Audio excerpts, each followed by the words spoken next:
It was a perfect day in Newport for the kickoff of the 48th biannual Newport Bermuda Race. The race celebrating its 106th year with over 160 boats heading out for the 635-mile chase to the island. The event special for the city by the sea and the racers. JP Smallins has more from Newport.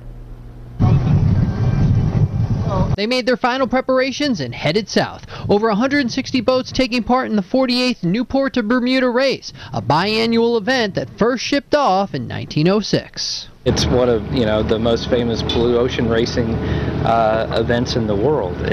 I grew up thinking about doing the Bermuda Race ever since I was a boy, and I've done a lot of other races, but until 2 years ago it was more aspirational. But it was fabulous, and I couldn't wait to do it again.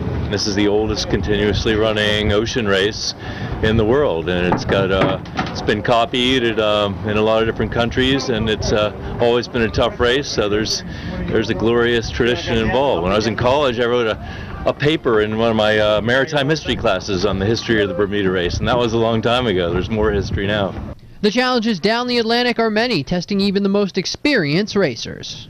It's a challenging race tactically, and that's sort of where I try to hone my skills. So it's a fun one. In any race where you start, where you're theoretically going to someplace which is warmer and more tropical, it can't be bad, can it? The fastest boats in this year's race are expected to complete the race in about 43 hours, arriving in Bermuda sometime Sunday morning. And after racing nonstop for 635 nautical miles, the final approach always a special occasion.